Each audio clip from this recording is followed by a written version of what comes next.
Mark, good to see you again. I'll start with team news. Are you able to welcome anyone back for this weekend's game? Well, Clark's come back from international duty, so he didn't train today. We were just obviously he did a lot of travelling up to yesterday, so we just looked after him today. But he's well. He's just obviously a bit tired from the amount of travel, and he had a few delays as well, so that wasn't great for him. But he's back, so that's fine. Still have to wait on Tyler. Tyler took part in a little bit of the training today, and looked like he came through what little he did. So we'll see him again tomorrow. So may be okay, or we may have to wait just till next week.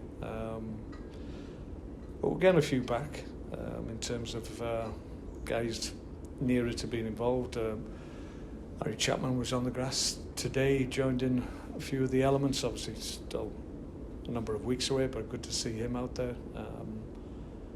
Cookie's been on the grass, not involved with us, but it's the first time we've seen him out there, so he's getting up to speed. So we're getting a few back, so that's encouraging.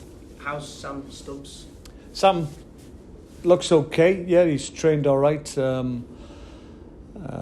Probably just had a bang on it at the time, and just seemed to cramp up on him. So no, he should be okay, I think. And any other concerns at all? No, not off the top of my head, but probably is, but I can't remember anymore. So no, that's about it, I think.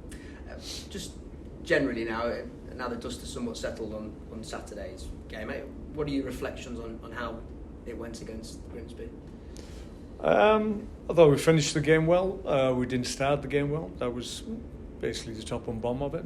First half we didn't really execute what we talked about and what we'd worked on in the week. Didn't really have the triggers to go for the press that we wanted to instigate. So because we didn't do that, or we didn't have the right personnel in the right positions, I changed the second half and it was better. And that's the story of the game, really. So sometimes you have to do that. Sometimes it doesn't quite go to plan.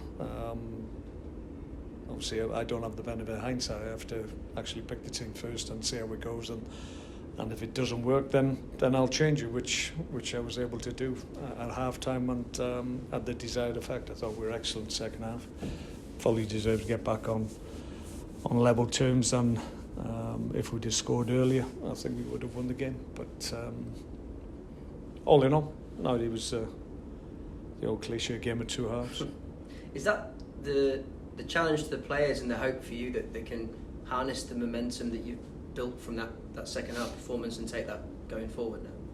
Yeah, it was just disappointing in that first 45 minutes, because what we needed was that initial press from the front, and for the guys behind to react as well, and we were just hesitant in terms of really committing to it. And if we're going to play that way, or the intention was to play in a way that we were going to be really on the front foot. Listen, we can look at the conditions. It was difficult temperature-wise or whatever, but the reality is we just need to be a little bit more in terms of our bravery, in terms of just committing and going. I think we were reluctant to do that. Sometimes we did it, sometimes we didn't. Sometimes individuals did, sometimes they didn't. So it was a little bit fragmented. If it's going to work, then everybody has to commit to it. So don't have any holding back. So that was the situation we found. So we had to change, and it helped us. The change helped us. We were able to stop them getting out in wider areas on that pegged them back, and then pretty much the second half we were camped in their half. So food for thought. And on that point, actually, is it horses for courses? You know, look at the opposition that you're going to come up against. They go, right, okay, four at the back might be better suited for that game. Or are you still wanting Well, no, really, it's about us imposing what we want to do on the opposition. And we can do that in many, many ways, many different ways, different formations.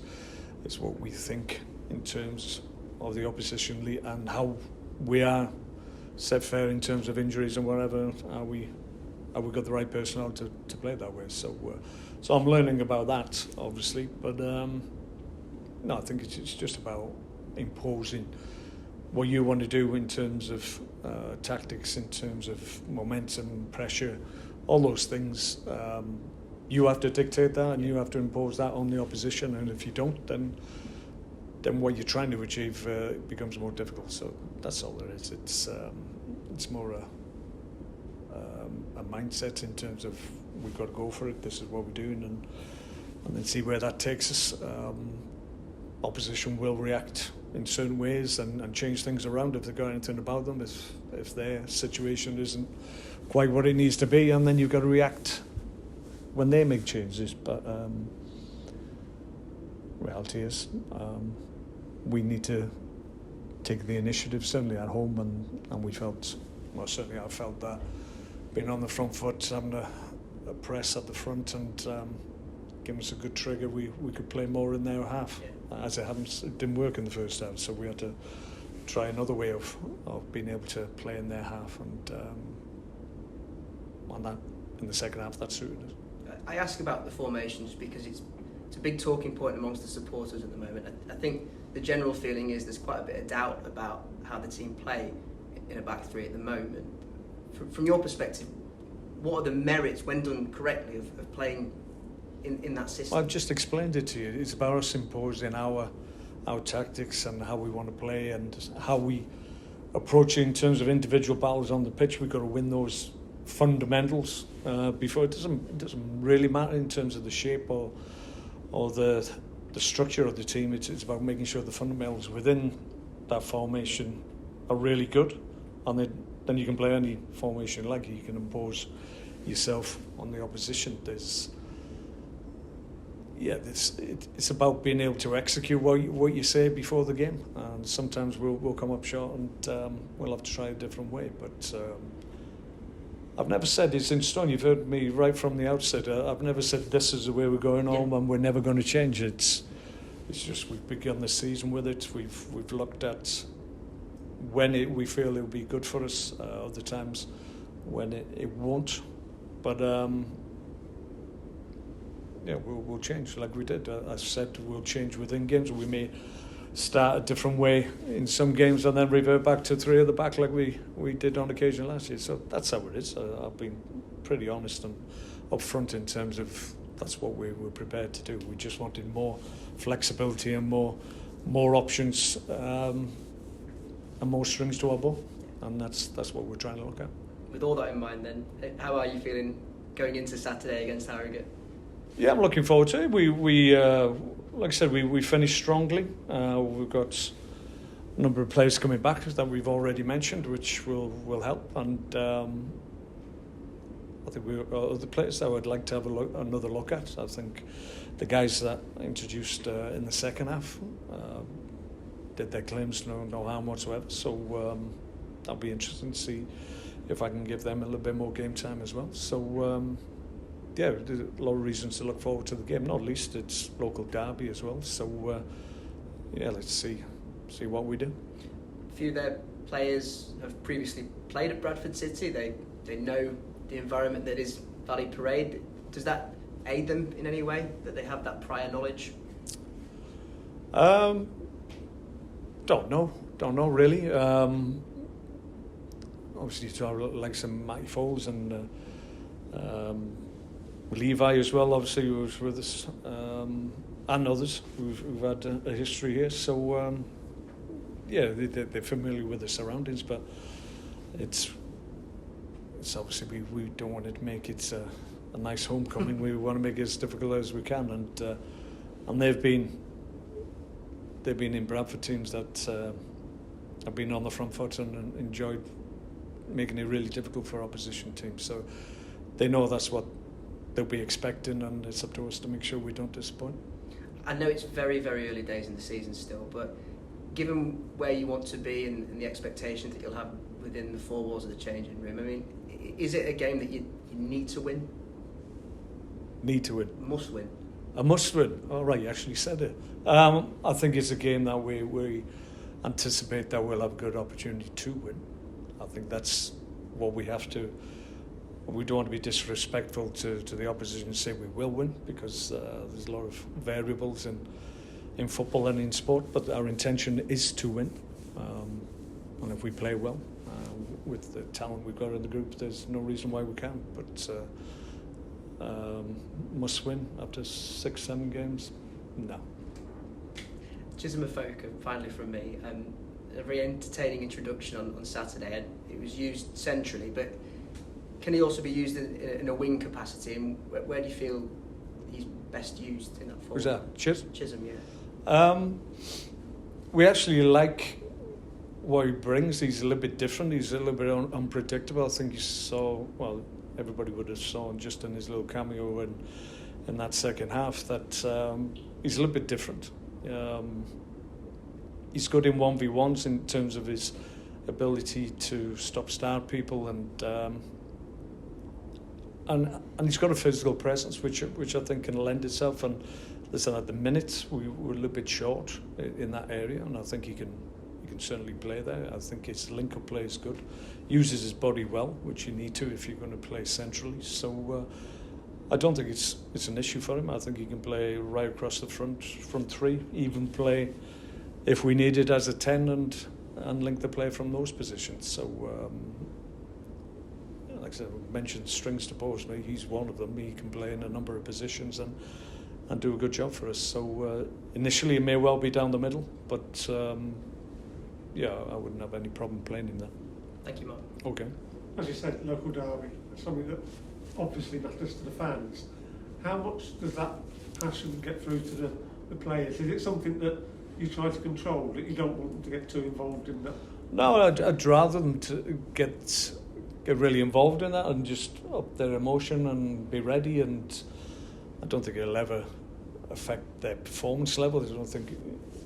I think they understand their own level to a point, but everybody's different. Everybody reacts to derbies in different ways. But this group, having known most of them for a long time now, I don't see that emotion before a game or that preparation in terms of who you're going up against. I don't think that's ever got to the level where it's detrimental. I think it's a good level. They're ready to go when they go out, and yeah, I've never seen it affect them, but it can do. I acknowledge that, but with this group, I don't see that. I never see it go over the line where it's detrimental to what they're trying to do.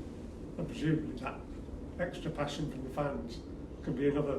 Oh yeah, you can use that. Yeah, that's all comes together on a derby game. I don't know how many fans are actually bringing. More often than not, they don't take too many to other away games. This one's a little bit different, so I would imagine they'll make the effort and come and support the team. So yeah, it'll be a good atmosphere. Yeah, I'm looking forward to it. You're saying, Mark, obviously, as you say, last year getting the double over Harrogate was sort of probably a bit of a block clear, wasn't it? Because they'd sort of got a bit of an Indian side previously, and I think they, sort of they play on that a little bit by coming to Valley Parade, and it's their game. They go out and show what they can do, don't they? Yeah, well, most teams do. Everybody races their game when they come to Valley Parade. It's a big stage for everybody. Everybody gets a little bit giddy and just puts a little bit extra, and we know that happens. Harrogate will be exactly the same. I've seen a number of their games. I look at the intensity in some of the games and think it's unlikely that they'll play like that against us, and I think that's the reality of what we go up against. But is that frustration at times? No. You have to. That comes with the expectation and everything involved with being a Bradford player. So we expect it, so it's not a surprise. It happens almost every week when we play.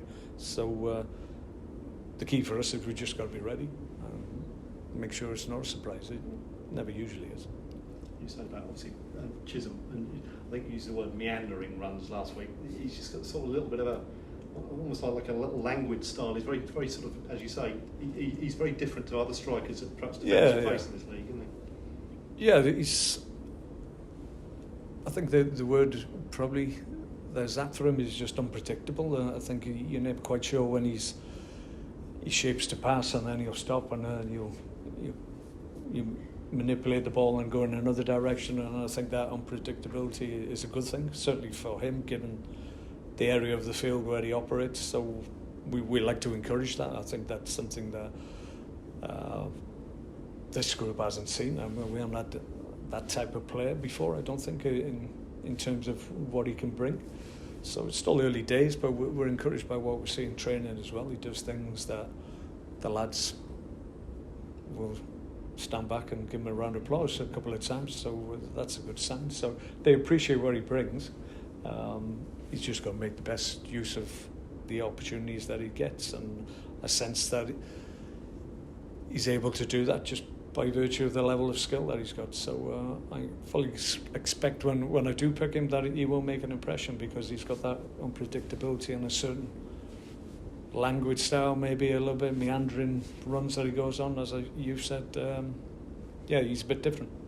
And given his lack of senior experience, the fact that he came on last week playing centre forward in front of 18,000 it didn't phase him, chasing a game, you know. It didn't phase him. I thought he had a good impact on the game. I thought Ray came in as well and had good impact. So yeah, I was pleased for those two. JT at the back with a different type of introduction. Obviously came in late, but we've seen in the training sessions that we've had since they've all come, that they operate at a good level. So that's encouraging for them all.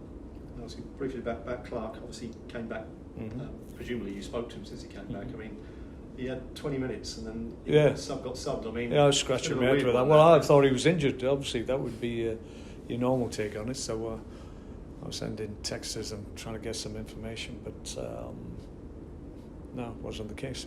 The manager decided to put him on for 20 minutes. I was going to say, was he all right about it? Because the manager sort of came out. Well, I think he was scratching scratching head. He's not going to say anything against his national team manager, but probably I could. But yeah, it seemed a strange one. It doesn't usually happen. But the important thing for us is that he wasn't injured. He wasn't in a position that he had to come off. So he'll be fine. Say, as someone who's obviously fought very much in both camps, I mean, when you lose a player like that for a week, for a couple of friendlies, they play 20 minutes, you lose him for a league game when he's had a run in the team. I mean, it's one of those, isn't it, a little bit where you sort of think, but you understand it. I mean, I would never stand in the way of players playing for their national team. It's not something that you can do. It's you've got to allow them the opportunity, and then they make decisions further down the line whether or not their commitment is really that strong if they're not getting the game time that they feel. But very difficult to turn down the country. So it is what it is. I mean, we should look at it that we're fortunate that we've got a guy that's playing at international level. That's a good thing for us overall. Potentially a World Cup qualifying campaign kicking off in November. So. Yeah, we have to face that, but it's difficult when we don't have, obviously, weekends off as a consequence of international week, so it does impact on us more than most, but we get the benefit of him when he's not with international teams, so we have to be comfortable with that.